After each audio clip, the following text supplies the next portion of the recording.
Tuan-tuan dan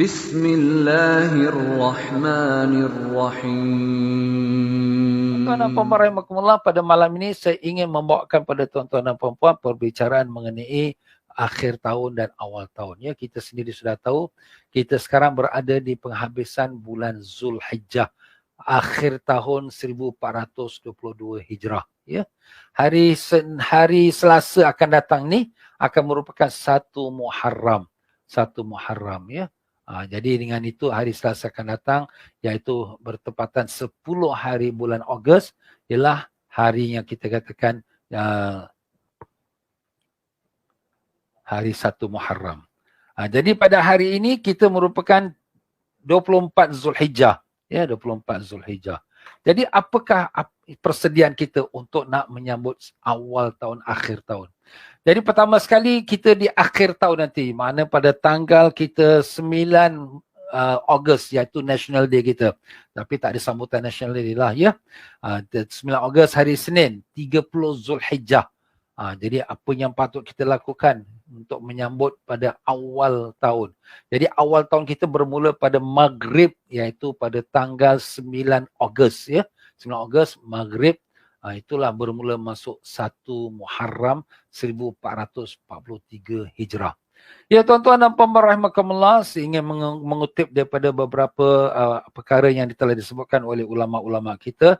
Yang pertama sekali ialah kita berpuasa pada akhir tahun dan awal tahun. Itulah yang disebutkan dalam sepotong riwayat ya.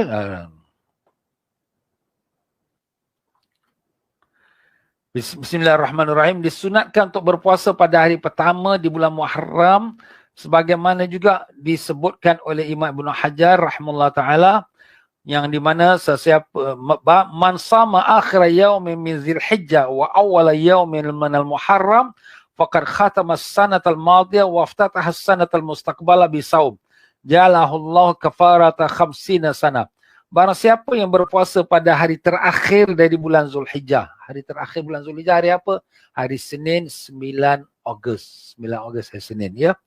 Dan hari pertama bulan Muharram. Hari pertama bulan Muharram bila? Iaitu 10 hari bulan Ogos, hari Selasa ya.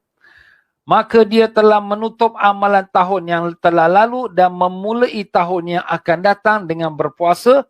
Maka Allah akan menjadikannya sebagai penghapus dosanya selama 50 tahun. Masya Allah. Hadis riwayat Imam Ibn Majah. Masya Allah, tabarakallah. Maknanya dihapuskan dosa 50 tahun. Jadi kita puasa last day of Zulhijjah, iaitu tanggal 9 hari bulan Ogos ini, 30 Zulhijjah. Dan kita puasa first day of Muharram, iaitu tanggal 10 Ogos hari Selasa. Jadi siapa puasa Senin Selasa yang akan datang nanti, maka diampunkan dosa selama 50 tahun. Masya Allah. Kalau umurnya tak sampai 50 tahun, maka itu menjadi kelebihan pahala untuk dia insya-Allah. Al-Imam Ghazali rahimahullah ta'ala telah menyebutkan juga dalam puasa sunat Khamis, Jumaat dan Sabtu pada bulan-bulan haram. Jadi bulan haram tu Zulqa'dah, Zulhijjah dan Muharram. Ya, 3 bulan ini namakan bulan haram, termasuk Rejab, iaitu bulan yang keempat. Siapa puasa Khamis, Jumaat dan Sabtu, maka dia dituliskan bagi dia pahala setiap satu hari 900 tahun punya ibadat. Ada riwayat kata 700 tahun ibadat, ada riwayat kata 900 tahun ibadat setiap satu hari. Jadi kalau 3 hari kali 900 mana 2700 tahun punya ibadat akan dituliskan bagi dia kalau dia puasa hari Khamis, Jumaat dan Sabtu pada bulan-bulan haram. Termasuklah bulan Zulhijjah sekarang ini dan juga termasuklah bulan Muharram yang akan datang. Alhamdulillah. Jadi itulah tuan-tuan dan puan rahimakumullah, kalau sekiranya dapat kita dalam menyambut akhir tahun ini kita puasa, iaitu puasa hari Senin. Jadi hari Senin itu kebetulan memang sunat puasa Senin. Jadi boleh kita niatkan, ya Allah aku puasa esok sunat Senin dan sunat akhir bulan Zulhijjah. Ataupun niat puasa sunat Senin pun cukup. Kerana sesiapa yang puasa pada akhir bulan Zulhijjah, pada akhir tahun, jadi termasuklah tu lah kira akhir tahun lah. Tanpa diniatkan pun oleh kerana kedudukannya itu di akhir tahun, maka dia jadilah ibadah puasa akhir tahun. Kemudian pada esok harinya puasa sunat Muharram. Dia berniat aku puasa esok sunat Muharram, iaitu pada 1 hari bulan Muharram hari Selasa. Itu tuan-tuan dan puan-puan ya. Dan selain daripada kita berpuasa itu, disunatkan banyak kita berdoa di akhir tahun dan awal tahun. Jadi doa akhir tahun, awal tahun ini banyak telah disebutkan oleh para alim-alim ulama kita, ya.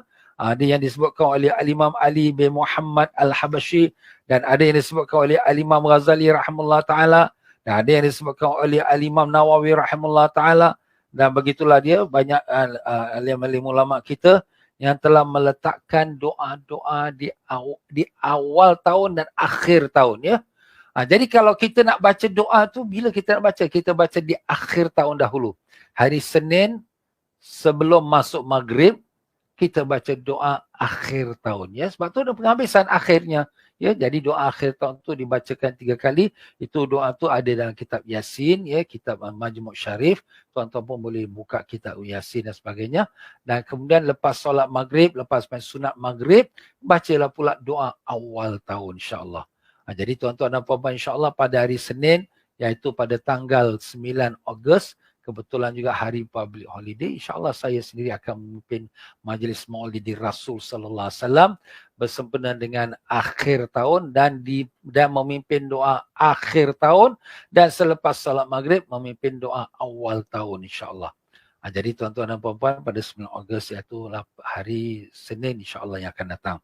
Jadi itulah dia tuan-tuan dan puan-puan beberapa pesanan ulama kita. Antara lain lagi selain daripada yang kita dah sebut tadi, ialah kita membaca apa yang kita termampu, iaitu pertama sebagaimana disarankan oleh ulama kita, baca ayatul kursi sebanyak 360 kali, masya-Allah. Dianjurkan untuk baca ayatul kursi 360 kali yang dimulai dengan basmalah bismillahirrahmanirrahim, Allahu la ilaha illallah al qayyum, pada hari pertama dari bulan Muharram, hari pertama. Jadi pada hari Selasa, hari pertama bulan Muharram, baca 360 kali iaitu ayatul kursi. Jadi di sini disebutkan di sini, barang siapa yang melakukannya maka dia akan terjaga dari segala musibah dan dari segala sesuatu yang tidak dikehendakinya, dan terjaga dari gangguan syaitan pada tahun yang tersebut. Disebutkan oleh Syekh Abu Yasir Al-Khattan. Jadi tu tuan-tuan dan puan-puan, kelebihannya Allah pelihara kita daripada segala apa yang kita tak kendaki, dan apa segala perkara yang membawa pada musibah kepada diri kita, keluarga kita, harta kita semua, ya. 360 kali bersamaan dengan 365 hari setahun, iaitu kalau tahun Masihi, kalau tahun Hijrah 355 hari.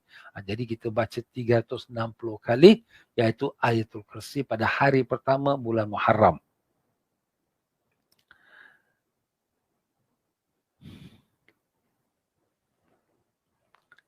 Ya, ada lagi amalan-amalan yang lain untuk kita mengamalkannya. Kalau kita dapat melakukannya baik, tetapi tidaklah semestinya. Tapi kalau setidak-tidak kita membacakan banyak Al-Quran pada hari pertama bulan Muharram, selain daripada kita berpuasa, kita bersedekah, membuat amal-amal kebajikan supaya kita menjadi daripada golongan orang yang pada awal tahunnya beribadah kepada Allah Ta'ala. Ya, sebab apa kita ni bila permulaan tahun kita buat ibadat, akhir tahun pun kita buat ibadat, maka di tengah-tengah tahun segala dosa-dosa kita tu diampunkan oleh Allah Ta'ala selagi tak membuat dosa yang besar. Dosa besar tu kena bertaubatlah kepada Allah Ta'ala.